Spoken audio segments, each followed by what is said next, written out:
Ravi de vous retrouver, chers téléspectateurs, et bienvenue dans cette nouvelle édition de votre émission hebdomadaire Bibliothèque à votre fenêtre sur le monde culturel, votre fenêtre sur les dernières productions culturelles et intellectuelles qui sont apparues sur la scène égyptienne ou même sur la scène mondiale.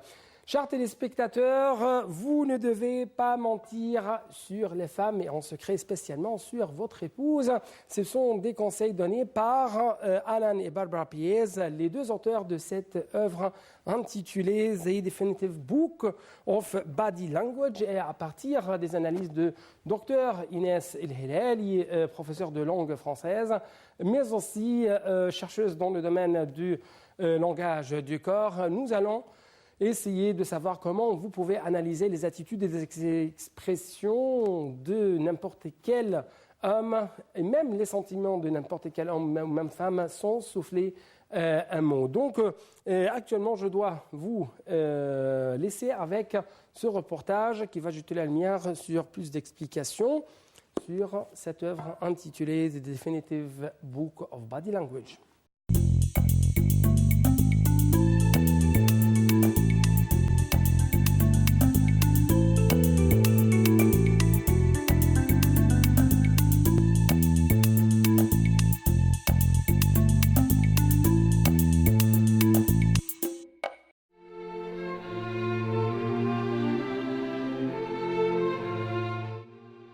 Le langage du corps, ce sont les gestes effectués en utilisant les mains, les expressions faciales, les pieds, le ton de la voix, ainsi que d'autres signes comme ceux des épaules ou de la tête.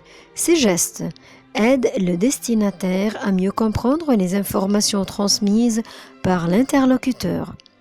Il y a des gens qui fixent les traits de leur visage pour cacher leurs sentiments internes. Ils sont conservateurs, mais leur impression peuvent être connus par d'autres moyens. Si le message verbal est différent de celui du corps, le destinataire a tendance à croire le langage du corps.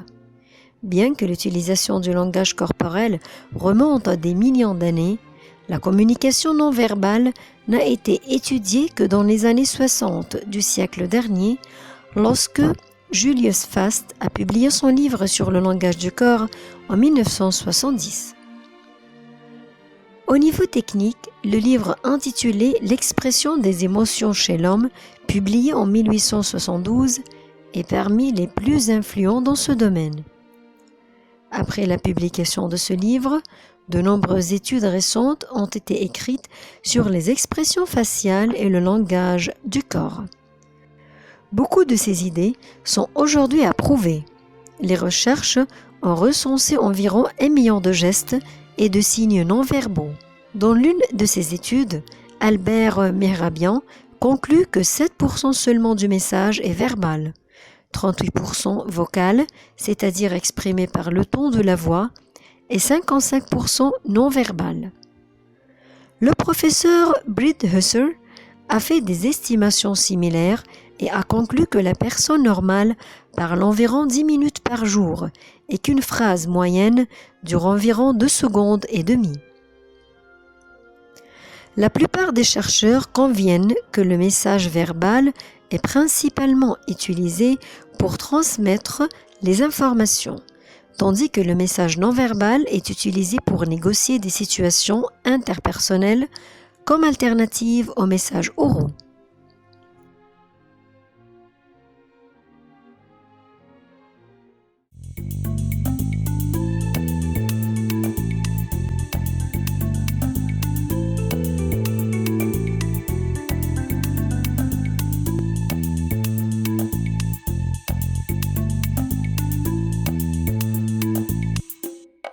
Donc, chers téléspectateurs, actuellement, nous devons discuter avec notre invitée, professeure de langue française, mais aussi chercheuse dans le domaine du langage du corps, de cet livre intitulé The Definitive Book of Body Language. C'est bien sûr les grandes idées, les grandes lignes de cette œuvre seront proposées Durant les prochaines minutes, laissons discuter bien sûr avec notre invité, Inès El Hilali. Vous êtes la bienvenue sur NAN-TV International. Merci bien de m'avoir invité à votre émission, monsieur. Merci beaucoup. Notre première, si je peux dire, question, c'est le langage du corps. Qu'est-ce que ça veut dire le langage du corps et comment les analystes ou les scientifiques ont pu découvrir les grandes expressions du langage du corps? Alors, le langage du corps, c'est tout geste fait par n'importe qui, geste avec le visage, avec les bras, avec les jambes, et même les vêtements que porte la personne, le maquillage, la coiffure, la marche, tout cela compte et fait partie du langage du corps et de la communication non verbale. Oui. Est-ce que vraiment tous les grands politiques ont des conseillers pour le langage du corps? Je pense que c'est non. Mais vraiment, ils doivent avoir un conseiller en langage corporel. Oui. Parce que c'est très important. Oui. Quand on a pu découvrir les expressions du corps? On a commencé à étudier le langage du corps à partir de 1960. Oui. Vraiment, il est possible que l'homme commence à parler depuis 2 millions d'années. Et vraiment, les bruits émis par la gorge étaient un outil pour exprimer les sentiments. Oui. Mais comment ce langage du corps pu vraiment révéler les expressions et les sentiments inconscients de l'homme? Il y a certains gestes inconscients que fait la personne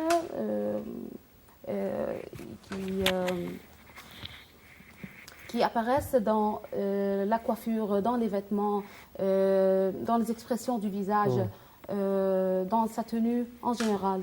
Oui. Selon cette œuvre, la femme peut vraiment remarquer et observer plus que l'homme. C'est pourquoi il y avait une recommandation, plutôt un conseil de la part des auteurs de ces œuvres ou de cette œuvre. Et vous ne devez pas mentir sur les femmes, notamment sur les épouses. Pourquoi? Parce que les femmes sont plus perspicaces que l'homme, c'est-à-dire qu'elles ont un sens d'observation beaucoup plus que celui de l'homme. Ils peuvent détecter leurs mensonges à travers les gestes qu'ils font par leur corps. Oui. Comment, par exemple, l'homme peut vraiment dominer le public? Comment il peut vraiment présenter son lui-même au public? À partir de quels gestes? Quels sont les conseils que vous avez lus dans cette œuvre? Oui, par exemple, lorsque deux dirigeants se mettent debout l'un à côté de l'autre devant les caméras. Par exemple, le dirigeant qui préfère apparaître dans l'extrême gauche de la photo veut montrer l'autorité et la domination. Et vraiment, on a remarqué cela très bien dans la façon dont John Kennedy saluait Richard Nixon quand ils étaient candidats au présidentiel en 1960, avant le débat télévisé. Est-ce que nous pouvons dire que les mains ont des gestes très importants? Les mains révèlent bien la personnalité ou la domination, ou même comment faire une sorte de communication avec les autres, n'est-ce pas? Oui. Et il y a quelques explications. Par exemple, si les mains sont tendues, si les bras sont croisés, ainsi de suite. Oui. Vous devez nous expliquer ou nous montrer quelques exemples en ce qui concerne les différents gestes de la main. Par exemple, lorsqu'on tourne la main vers le haut comme ça, cela montre la soumission et l'absence de toute menace. Et ce geste-là est fait par le mendiant dans la rue. Alors, lorsqu'on tourne la main vers le bas comme ça, cela montre la domination et l'autorité. Et c'est le même geste fait par Adolf Hitler. Adolf Hitler avait les mains oui, comme ça. haut. Oui. Oui. Ça révèle quoi? La domination? La domination et l'autorité. Est-ce que vous avez observé le coup de poing très fameux entre Emmanuel Macron, le président français, et son homologue américain Donald Trump pendant leur rencontre il y a quelques mois, notamment après que Macron a pu accéder à la présidence française. Vous avez quelques remarques que vous avez révélées ou vous n'avez pas regardé cette image? Mais vraiment, j'ai pas. Vous n'avez pas regardé cette image. Ah, oui. Et c'était un coup de poigne très important entre les deux côtés. En tout cas, en ce qui concerne les gestes de la main, il y a quelques genres en ce qui concerne le poignet de main entre deux personnes. Et il y a qui essayent de toucher dans cette partie, ou il y a qui essayent de toucher dans cette partie et dans cette autre partie. Oui. Quelles sont les trois expressions de ce geste? Vraiment, toucher la poignée du coude montre l'affection et la domination en même temps, alors que toucher la poignée de l'épaule montre l'affection. Beaucoup plus que celle de la poignée du bras, ici. Oui. Est-ce qu'il y a des signes très mondiaux, par exemple, comme ces signes, on dit que c'est une victoire pour une certaine culture, d'autres, on trouve que c'est un signe offensant. Même avec ce doigt, cela révèle bien que c'est OK, par exemple, ou c'est tout à fait... où tout ça marche. D'autres prennent que c'est une malédiction ou une chose maudite. Oui. Il y a certains gestes qui ont une certaine signification et ces gestes-là diffèrent d'un pays à un autre. Par exemple, lorsqu'on fait comme ça, en Amérique du Nord, comme ça, en Amérique du Nord et en Europe, signifie d'accord. Exactement. Ça. Oui, comme ça. D'accord. En Amérique du Nord. Par exemple, au Japon, signifie argent. Argent. C'est ce même geste. Oui, argent. En Tunisie, en France et en Belgique, signifie zéro. Ce geste-là signifie en Allemagne victoire. En France, c'est paix. La paix. Et aux États-Unis, 2.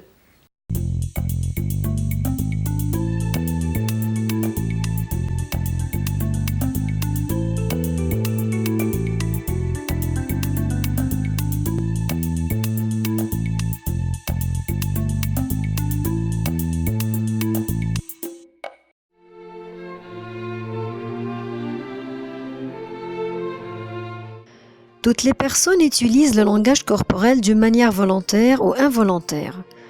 Le professeur a recours à ce moyen en classe pour transmettre les informations aux élèves, le médecin aux patients et vice-versa.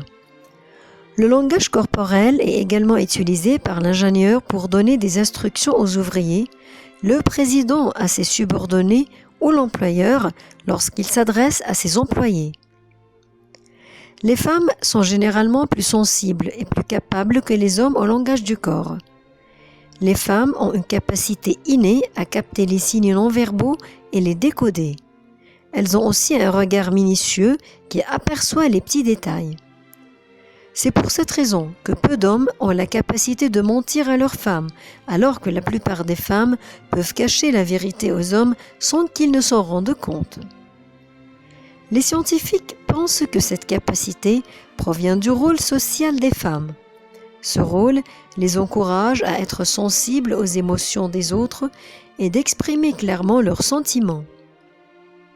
Ce sens féminin apparaît évidemment chez les mères parce qu'elles comptent sur des canaux verbaux en communiquant avec les enfants. On pense qu'à cause de cette capacité, la plupart des femmes peuvent négocier, surtout au niveau matériel et économique, mieux que les hommes.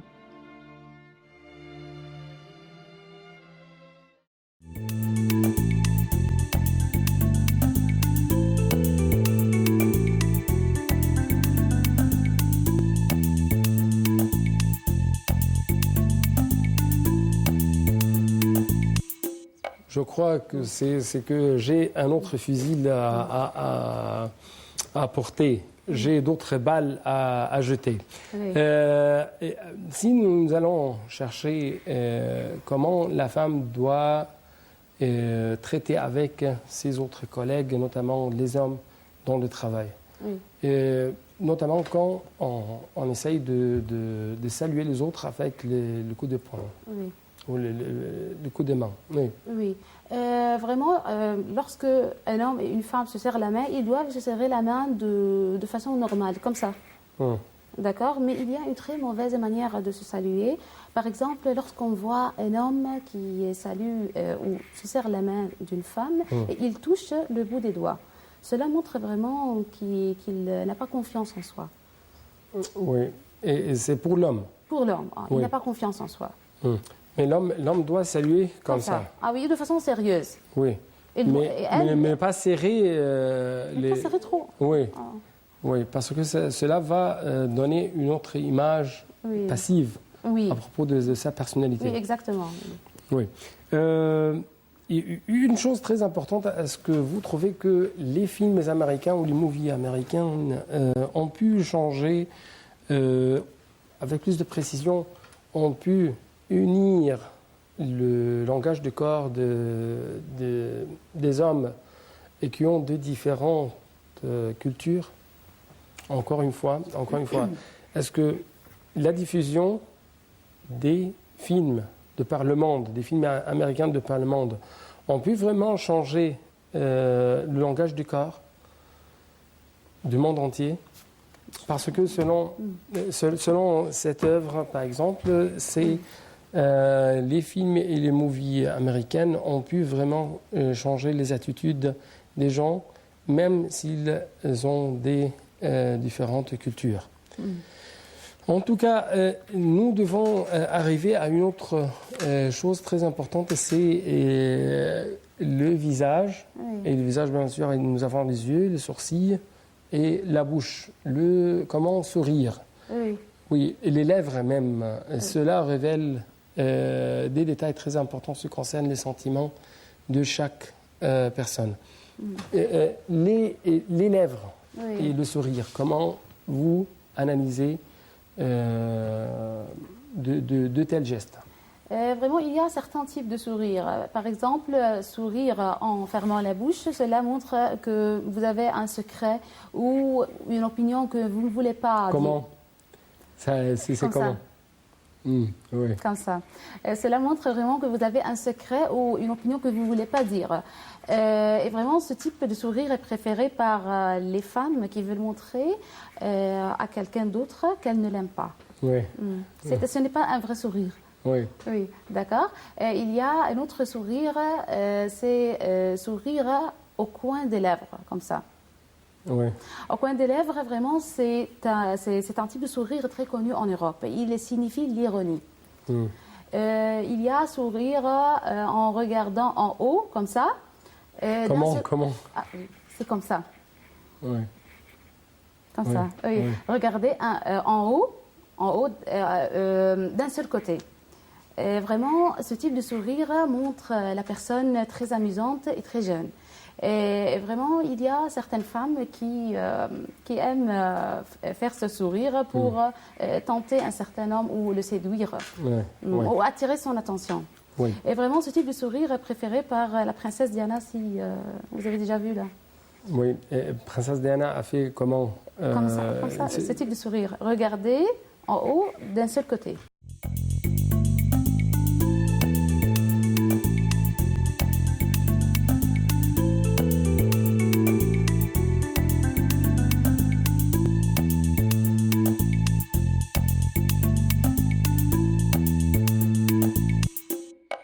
Chers téléspectateurs, actuellement, vous avez un rendez-vous très important avec l'un de nos invités qui va vous parler d'un livre de son choix. Et bien sûr, ça sera le site de cette rencontre, de cette interview, ça sera au sein de l'une des bibliothèques de l'Égypte.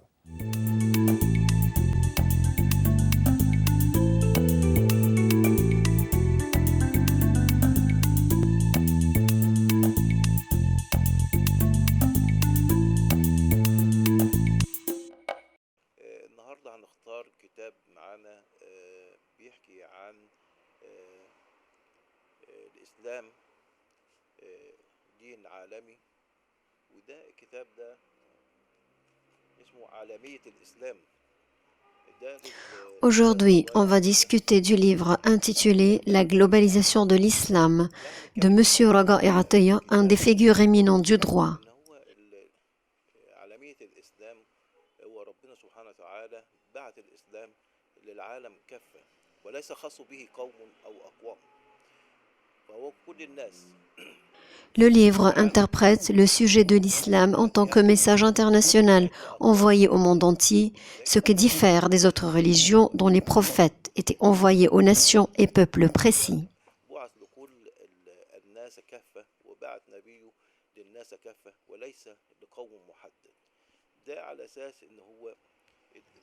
L'islam est un message universel.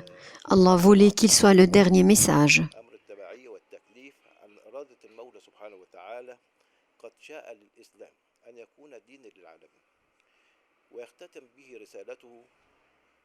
Parmi les points les plus importants interprétés par l'écrivain dans son livre La globalisation de l'islam, on cite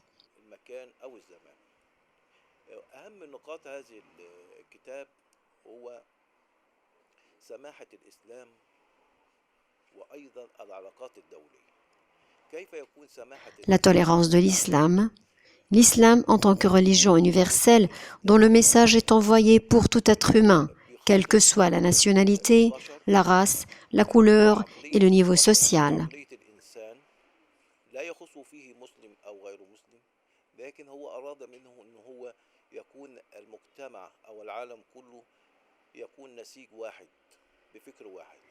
La tolérance religieuse est pour l'islam une loi de vie nécessaire.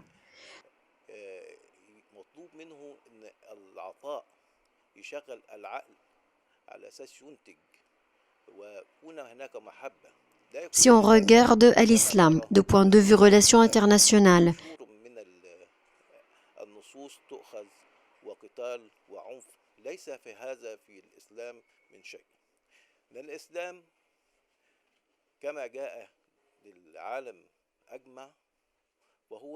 dès l'ère du prophète Mohammed, à lui bénédiction et salut, la Médine devient le lieu de la première communauté musulmane.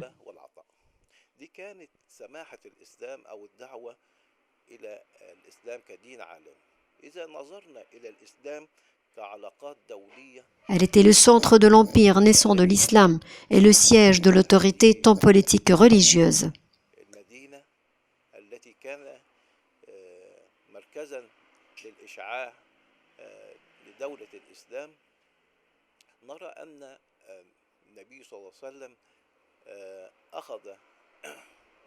Le prophète envoyait ses messagers aux rois des empires romains et perses, et il recevait leurs ambassadeurs.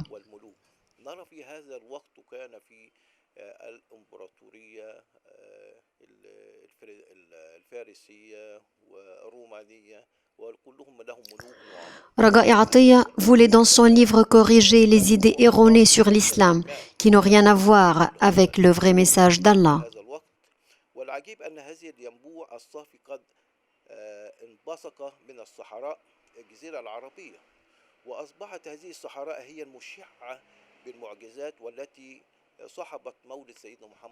Dans ce livre, une phrase dite par un des orientalistes a beaucoup attiré mon attention.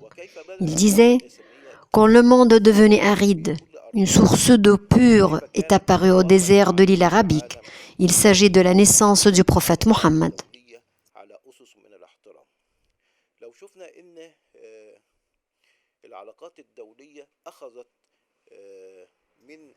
Puisque Raga'i Atiyah est un homme de droit, il donnait une grande importance dans son livre au droit international et comment il était influencé par l'islam.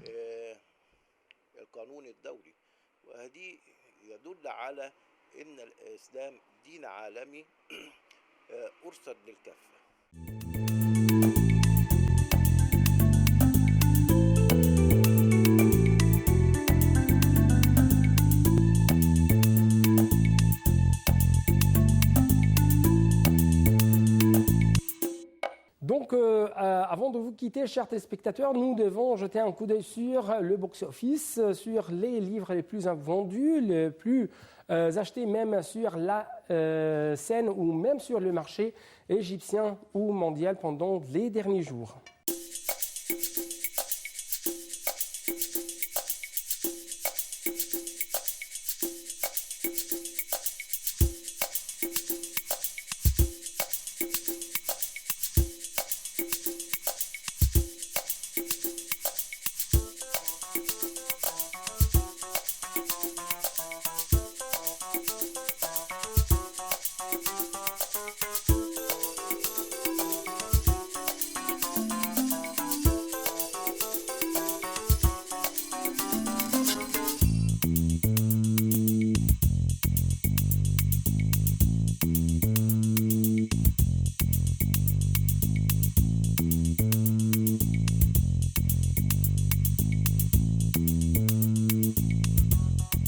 Facebook /Bibliothèque, c'est notre site sur Facebook afin de vous vérifier bien sur cette édition ou même sur les autres éditions de Bibliothèque. Et il ne me reste actuellement que vous dire au revoir et bonne suite de nos programmes sur la TV internationale.